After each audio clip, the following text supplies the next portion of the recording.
కరుణించువాడా కృప చూపువాడా మాతోనే ఉండి మమ్ము నడుపువాడా ప్రేమించువాడా కృప చూపువాడా మాతోనే ఉండి మమ్ము నడుపువాడా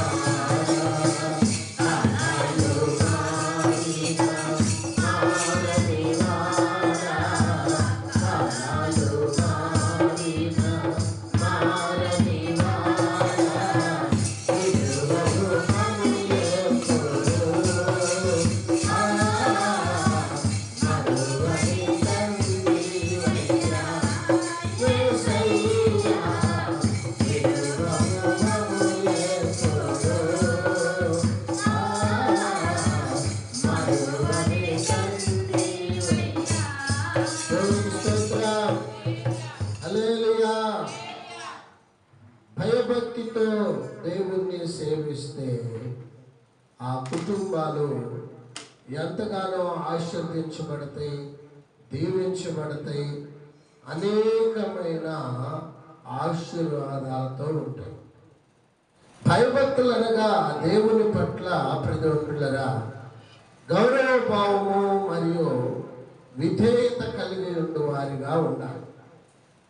మన దేవుడు ఈ లోకమంతటిని సృజించిన సర్వశక్తిమంతుడు కనుక అలాంటి మహాదేవుని కలిగిన నీవు నేను మనమందరము కూడా భయముతో భక్తితో ఉండాలి. ఎప్పుడైతే మనము భయముతో భక్తితో ఉంటామో దేవుడు అంచెలంచెలుగా నిన్ను నీ కుటుంబాన్ని దీవిస్తూ ఉంటాడు. ప్రియమైన బిడ్డలారా, బైబిల్ చెప్తున్న మాట ఏమిటంటే సామెతల గ్రంథము 1వ అధ్యాయము 7వ వచనం మనం చూసినట్లయితే, అమ్మా యెహోవా యందు భయభక్తులు కలిగి ఉండుట తెలివికి మూలము. ప్రియమైన బిడ్డలారా, భయభక్తులు కలిగి ఉండుట ఎవరి యందు? దేవుని యందు, యెహోవా యందు భయభక్తులు కలిగి ఉండుట తెలివికి మూలము, జ్ఞానం అంటున్నాడు. కాబట్టి నీ జ్ఞానము అభివృద్ధి కావాలి అంటే, నీవు అనేకులకు ఆశ్చర్యకరంగా మారాలి అంటే బైబిల్ చెబుతుంది నీవు దేవుని యందు భయముతో భక్తితో ఉండమని. అందుకనే యెహోషువ గ్రంథము కూడా మనం చూసినట్లయితే 24వ అధ్యాయము 14వ వచనం మనం చూసినట్టు, కాబట్టి మీరు యెహోవా యందు భయభక్తులు గలవారై ఆయనను నిష్కపటముగాను సేవించుచు మీ పితరులు నది అదరిని సేవించిన దేవతలను పడద్రోసి యెహోవాను సేవించుడి. దేవునికి స్తోత్రం, హల్లెలూయా. మనము దేవునిని స్తుతించేవారిగా, దేవునిని కీర్తించేవారిగా, దేవుని యందు భయము భక్తి కలిగిన వారిగా ఉండాలని దేవుడు ఆశపడుతున్నాడు. ఈ రోజున చాలా మందికి పిల్లరా, దేవుడు అంటే భక్తి కొంతమందిలో ఉంటుంది, భయం ఉండలేదు. భయము కొంతమందిలో ఉంటుంది, భక్తి ఉండలేదు. ఈ రెండు కూడా చాలా కొద్దిమందిలో ఉంటుందని దేవుడు తెలియజేస్తున్నాడు. బైబిల్ చెబుతున్న మాట ఏమిటంటే, భయభక్తులు కలిగి ఉండుట తెలివికి మూలము. భయభక్తులతో దేవుని స్తుతించాలి, ఆయన్ని ఆరాధించాలి, ఆయన్ని ఘనపరచాలి, ఆయన మహిమపరచాలి. కాబట్టి దేవుని యందు భయభక్తితో ఉంటే నీవు ఎలా ఉంటావు అని మనం చూసినట్లయితే, ప్రియమైన బిడ్డలారా, నీకు కావలసిన జ్ఞానము తెలివి సమస్తము కూడా ఆయన ఇస్తానంటున్నాడు. దేవునికి స్తోత్రం, హల్లెలూయా. ప్రియమైన బిడ్డలారా, దేవుని కనుదృష్టి నీపై ఉండాలి అంటే, దేవుని యొక్క ఆ ఆశ నీ మీద ఉండాలి అంటే నీవు దేవుని యందు భయము భక్తి కలిగి ఉండాలి. అందుకనే ప్రధాన పిల్లలు 1వ పేతురు పత్రిక అంటాడు 3వ అధ్యాయము 12వ విషయంలో భయభక్తితో నువ్వు దేవుణ్ణి సేవిస్తే అక్కడ అంటాడు ఆ ప్రభువు కన్నులు నీతిమంతుల మీదను ఆయన చెవులు వారి ప్రార్థనల వైపు ఉన్నవి కానీ కీడు చేయు వారికి విరోధముగా ఉంది. ప్రతి పిల్లరా ప్రభువు కన్నులు ఎలా ఉండి అంట నీతిమంతుల మీద ఉన్నవి. నీతి ఎలా వస్తుంది అంటే భయము భక్తి కలిగి ఉంటే నీవు నీతిమంతుడుగా నీతిమంతురాలుగా ఉంటావు. కాబట్టి దేవుడికి చెబుతున్న మాట ఏమిటంటే ఇదిగో నా యందు నువ్వు భయము భక్తి కలిగి ఉన్నప్పుడు నేను నిన్ను దీవిస్తాను, ఆశీర్వదిస్తాను అంటున్నాడు ప్రియమైన బిడ్డలారా. అంతేకాదు హెబ్రీ పత్రిక 4:13 మనం చూసినట్లయితే హెబ్రీ పత్రిక 4వ అధ్యాయము 13వ వచనం మరియు ఆయన దృష్టికి కనబడని ఏమీ లేదు. చూడండి ప్రియమైన బిడ్డలారా, దేవుని కన్నులకు ఏది కూడా మరుగై ఉండలేదు. నీవు భయభక్తి కలిగి ఉంటే ఆయన కన్నులు నీ మీదే ఉంటాయి. అందుకని కీర్తనకారుడు అంటాడు కదా, యథార్థవంతులు కలరేమోనని యెహోవా ఆకాశములో నుండి నరులను పరిశీలన చేస్తున్నాడు. నీ భక్తిని నువ్వు కాపాడుకుంటున్నావా? నీవు ఆయనకు భయము కలిగి జీవిస్తున్నావా? నీ యథార్థతను నువ్వు కాపాడుకుంటున్నావా? అయితే దేవుడు అంటున్నాడు నేను నీతో ఉంటాను. ఆయన యెహోవా కన్నులు ప్రతి స్థలము మీద ఉంటవి, భయభక్తులు గల వారి మీద అధికముగా ఉంటుంది. యెహోవా దృష్టి భయభక్తులు గలవారి యందు ఉండటండి, వారి ప్రతి ఆలోచన సఫలపరుస్తూ ఉంటాయి.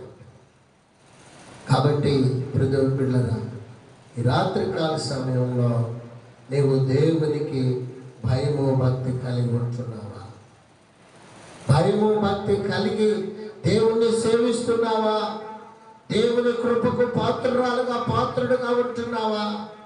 అలా కాకుండా నీ ఇష్టానుసారంగా ఉండి నీవు దేవునికి మహిమకరముగా ఆయనను భయముతో భక్తితో సేవించకపోతే దేవుని ఉగ్రత నీ మీదకు వస్తూ ఉంటుంది. ప్రియమైన బిడ్డలారా, బైబిల్లో మనం చూసినట్లయితే సామెతల గ్రంథము 2వ అధ్యాయము 11వ వచనం చూద్దాం. దేవుని దూతలు అంటండి, అమ్మా బుద్ధి నిన్ను కాపాడును, వివేచన నీకు కావలి కాయను. ఎప్పుడంటే నీవు దేవునికి భయముతో భక్తితో ఉన్నప్పుడంట బుద్ధి నిన్ను కాపాడిద్దంటండి, వివేచన నీకు కావలి ఉంటుంది. అలాగా అంటే నీవు ఆయన యందు భయముతో భక్తితో ఉంటే నీ నోటి నుండి వచ్చే ప్రతి మాట అనేకులకు ఆశీర్వాదకరంగా మారునుగా.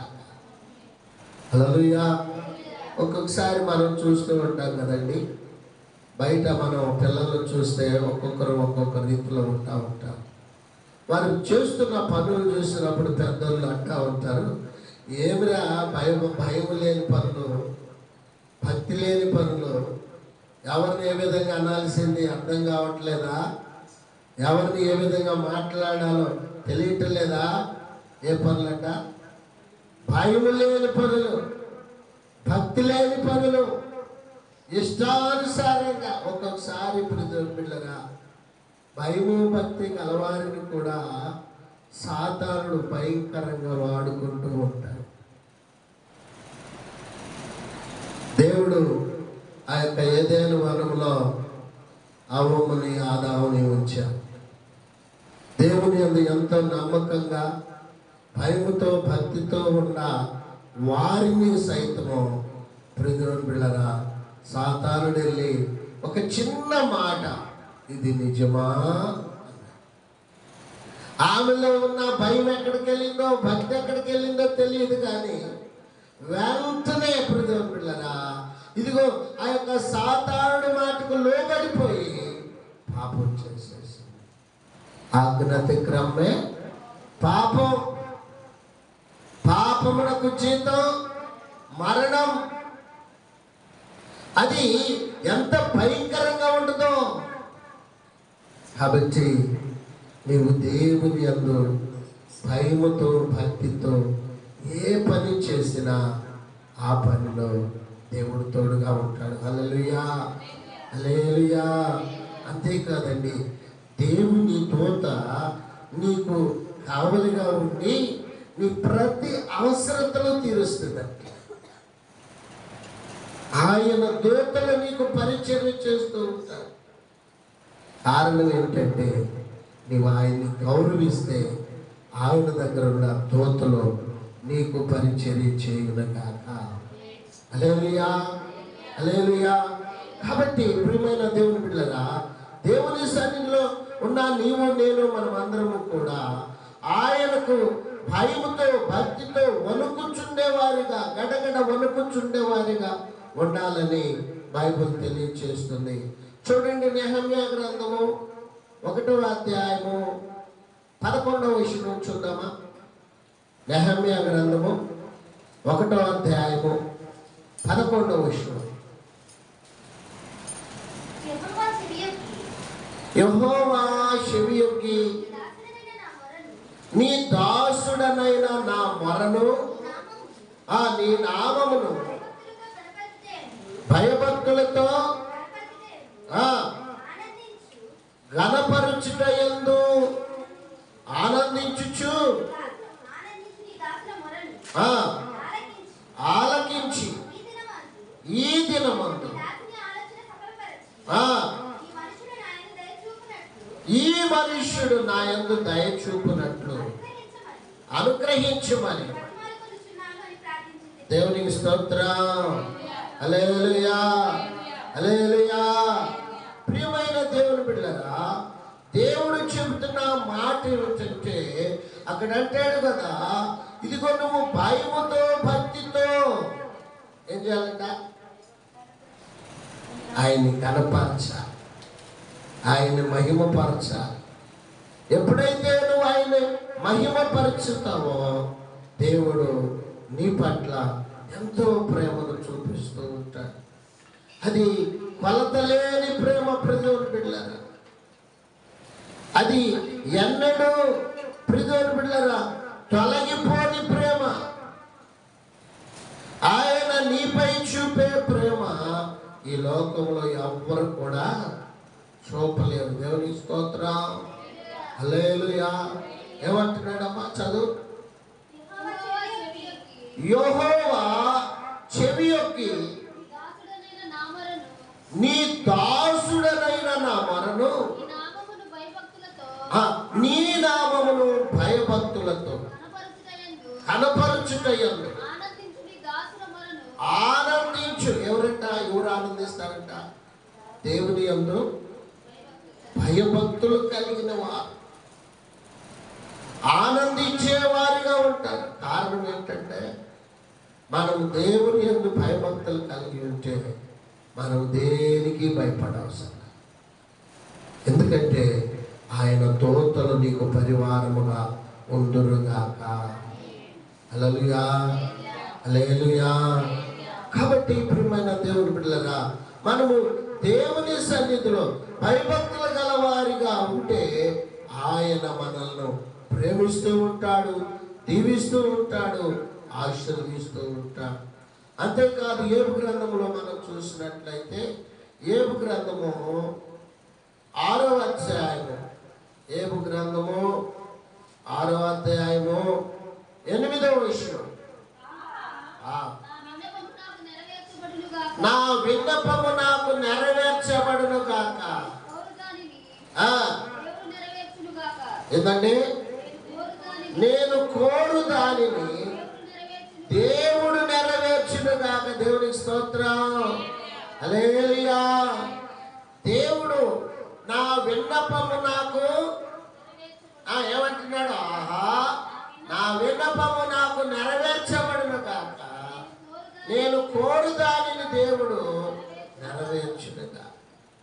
ఎందుకంటే దేవుడు తన ఇష్టానుసారముగా నన్ను నలుపులగాక చేయి జాడించి ఆయన నన్ను ప్రియరా.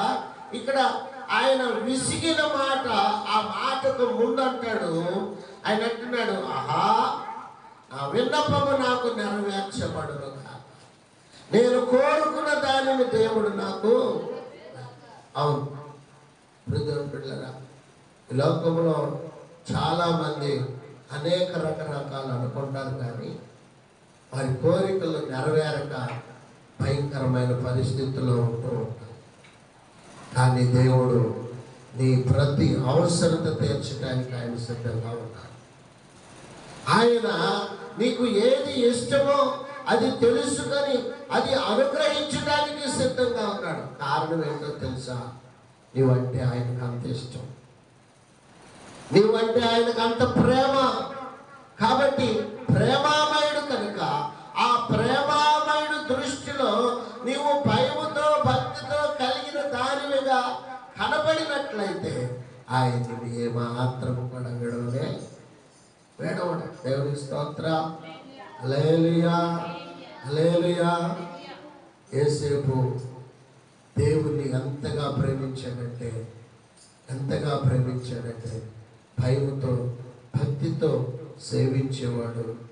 కాబట్టి అంత భయముతో అంత భక్తితో ఉన్నాడు కనుకే శ్రమల కాలంలో కూడా యేసేపుకు దేవుడు తోడై ఉన్నాడు. హల్లెలూయా, హల్లెలూయా, హల్లెలూయా.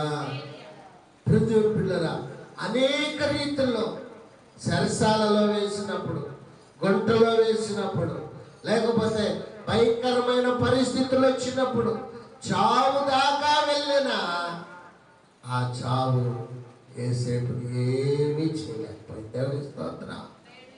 కారణం ఏంటండి? కారణం ఏంటి అంటే ఆయన నీయందు ఆయన పిల్లరా, ఆయన ఎవరైతే ఆయనకు భయము భక్తి కలిగి ఆయన ప్రేమను పొందుకుంటారో అట్టి వారికి ఆయన ఏమాత్రము కూడా విముఖుడుగా ఉంటాడు. ఆయన మాట వినేది, ప్రార్థన ఆలకించువాడ అని పేరు. ఏ పేరండి? ప్రార్థన ఆలకించు. కాబట్టి ఆయన నీ ప్రతి అవసరత తీర్చడానికి ఆయన సిద్ధముగా ఉన్నాడు. పిల్లరా, అందుకనే 1వ రాజుల గ్రంథము 4వ అధ్యాయము, 1వ రాజుల గ్రంథము 4వ అధ్యాయంలో చూడండి. 1వ రాజుల గ్రంథం 4వ అధ్యాయము 29వ వచనం. దేవుడు జ్ఞానమును బుద్ధిని సొలొమోనుకు దయచేసెను.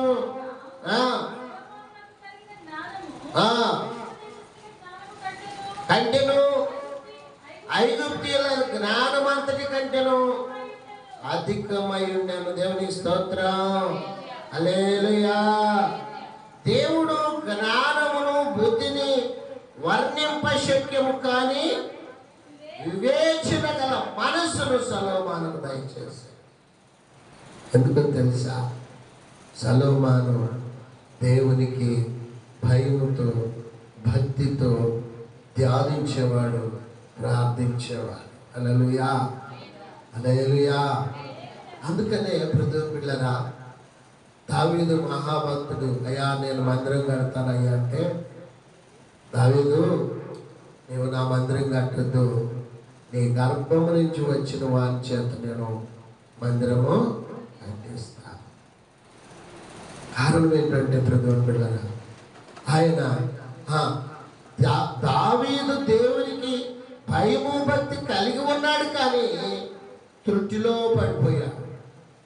ఈరోజు చాలామంది పిల్లరా, గొప్ప గొప్ప దైవ సేవకులు కూడా త్రుటిలో పడిపోతున్నారు.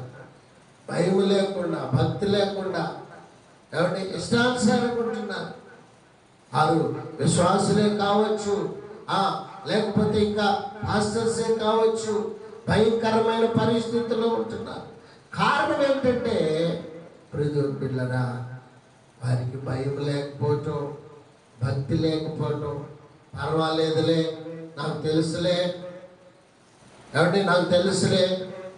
చాలామంది విశ్వాసులు కూడా దేవుని సన్నిధికి రావలసిన విధంగా రాకుండా ఇష్టానుసారంగా వస్తూ అంటారు, దేవునికి తెలియదా నా స్థితి, దేవునికి తెలియదా నా గతి. ఏమి తెలుసు? ప్రియమైన బిడ్డలారా, దేవుని కంటే లోకములో నువ్వు ఎవరినైనా ఎక్కువగా ప్రేమిస్తే దేవుడు అంటున్నాడు, నేను వారిని నీకు దూరం చేసేస్తాను. అందుకని ఆయన అంటున్నాడు, నన్ను కాక నువ్వెవరిని ఎక్కువగా ప్రేమించినా వారిని నువ్వు నష్టపోతావు. కాబట్టి మనము భయముతో భక్తితో ఆయనను స్తుతించేవారిగా, కీర్తించేవారిగా, గణపరిచేవారిగా ఉండాలి. దావీదు త్రుటిలో పడిపోయాడు. తన భయం ఏమైపోయిందో, భక్తి ఏమైపోయిందో, భ్రమ పెట్టు ఆత్మ ఆయన్ని లొంగ తీసుకొని దేవునికి ఇష్టడుగా ఉండవలసిన ఆ దావీదు చిన్న పొరపాటులో పడిపోయాడు. అందుకనే ప్రభువు అన్నాడు, దావీదా, అయ్యా నా కుమారుడా, నీ చేతులు రక్తంతో తొలగించినవి, కాబట్టి నువ్వు నా మందిరం కట్టడానికి వీల్లేదు. నీ గర్భమున వచ్చేవాడిని బట్టి నా మందిరం కట్టిస్తాను. దేవుని స్తోత్రం, హల్లెలూయా. అందుకని ఇక్కడ అంటాడు, బిడ్డలారా, దేవుడు జ్ఞానమును బుద్ధిని వర్ణింపశక్యము కాని వివేచన గల మనస్సును సొలొమోనుకి దయచేశాడు. అంతేకాదు బిడ్డలారా, సొలొమోనునకు కలిగిన జ్ఞానము తూర్పు దేశస్తుల జ్ఞానము కంటేను, ఐగుప్తుల జ్ఞానం అంతటి కంటేను అధికమై ఉన్నది. కాబట్టి ఆ గొప్ప దేవుణ్ణి స్తుతించడానికి, ఆరాధించడానికి నువ్వు సిద్ధంగా ఉన్నావా? ఆయనకు లోబడే జీవితాన్ని కలిగి ఉండడానికి నువ్వు సిద్ధంగా ఉన్నావా? ఎందుకంటే వాక్యం చెప్తుంది, ఇప్పుడు పిల్లలు, అతిక్రమములు దాచిపెట్టువాడు వర్ధిల్లడు. నువ్వు దేవుని యందు భయముతో భక్తితో ఉండకపోతే నువ్వు మాత్రము వర్ధిల్లలేవు. కానీ నువ్వు ఎప్పుడైతే ఆయనను ప్రేమిస్తూ, ఆయన్ని కనపరుస్తూ, ఆయన యందు భయముతో భక్తితో ఉంటామో అనేకమైన ఆశీర్వాదాలు ఇవ్వటానికి ఆయన సిద్ధంగా ఉన్నాడు. హల్లెలూయా. కాబట్టి ప్రియమైన దేవుని బిడ్డలారా, పరసంబంధమైన జ్ఞానము కాదు, కానీ దేవుని ఆత్మతో కూడిన జ్ఞానము నీకు కావాలి. ప్రియమైన బిడ్డలారా, మేలు కలుగుతుందని తెలిసి నీవు మేలు కలిగే దిశలో వెళ్ళాలి, కానీ కీడు కలిగే మార్గంలో ఏమాత్రం కూడా నువ్వు ప్రవేశించు. అననీయ సఫీరా వారికి తెలుసు దేవుని యొక్క ఆ పని ఎలా ఉంటుందో తెలిసి కూడా ఆ యొక్క భయమును భక్తిని కోల్పోయి దేవుని బిడ్డలారా దేవునికి విరుద్ధంగా తయారు అక్కులా ప్రిస్కులా ఉన్నారు. వారు దేవుని యొక్క సంతోషాన్ని కోరి నడిచారు. వారి పేరు జీవగ్రంథంలో రాయబడి, మేలు చేసిన వారు ఆ యొక్క పునరుత్థానంలో పాలు పొందుతారు. కీడు చేసిన వారు తీర్పు పునరుత్థానంలో పాలు పొందుతారు. కాబట్టి లోకంలో ఉంటుండగా నేను మనమందరము కూడా దేవుని యందు భయముతో భక్తితో ఉండి ఆయన కృపకు పాత్రలుగా, ఆయన ఆశీర్వాదాలు పొందుకునే బిడ్డలుగా ఉందాం. అట్టి కృప దేవుడు మనందరికి అనుగ్రహించిన కాక ఆమె ప్రార్థన చేసుకుందాం. పరిశుద్ధుడా, ప్రేమ నమ్మకమైన గొప్ప దేవానికి స్తోత్రాలు. జీవము కలిగిన దేవాధిపతి స్తుతులు, స్తోత్రాలు, వందనాలు చెల్లిస్తున్నాం. ప్రభా, నీ దయలో నీ కృపలో మమ్మల్ని నడిపించినందుకు స్తోత్రాలు. అయ్యా, మేము నాయన మా బ్రతుకు దినములన్నీ ప్రభా నీ యందు భయముతో భక్తితో ఉండడానికి సహాయం చేయి. అయ్యా, భ్రమ పెట్టు ఆత్మ మమ్మల్ని భయంకరమైన పరిస్థితుల్లోనికి తీసుకువెళ్తుందేమో. నీ యందు భయం లేకుండా, భక్తి లేకుండా మా జీవితాలను అతలాకుతలం చేయాలని ఆశపడుతుందేమో, ఈ రాత్రికాల సమయంలో ప్రభువా మా అందరితో మీరు మాట్లాడేవు నాయన. మేమందరము కూడా భయముతో భక్తితో నిన్ను స్తుతించే బిడ్డలుగా, నిన్ను కీర్తించే బిడ్డలుగా, నీకు మహిమ తెచ్చే బిడ్డలుగా ఉండడానికి సహాయం చేయ.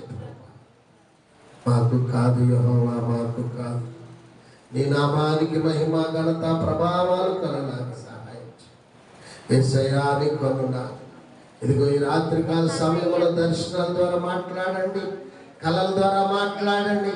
మా జీవితం పట్ల అయా నీ యొక్క ప్రణాళిక ఏదైతే ఉన్నదో మా ప్రభు మాతో మాట్లాడండి. అయా నీ చిత్తానుసారమైన జీవితాలు నాకు, మాకు, మా అందరికీ దయచేసి దీవించమని ఘనత మహిమ ప్రభావాలు మీరు మాత్రమే పొందండి. కూడిన బిడ్డలందరినీ మీ చేతులకు అప్పగిస్తున్నాం. వారి కుటుంబాలను దీవించండి, వారి బిడ్డలను దీవించండి, వారి కలిగిన సమస్తాన్ని మీరు దీవించండి. వారి ప్రతి అవసరత నీ మహిమైశ్వర్యములో తీర్చబడును కాక అటు రీతిలో దీవించి ఆస్వాదించి మీ కృపకు పాత్రలు ఉండడానికి సహాయం చేయమని ఘనత మహిమ ప్రభావాలు మీరు మాత్రమే పొందండి. యేసుక్రీస్తు నామమున అడిగి వేడుకొని ప్రార్థిస్తున్నాం పరమ తండ్రి. ఆమేన్.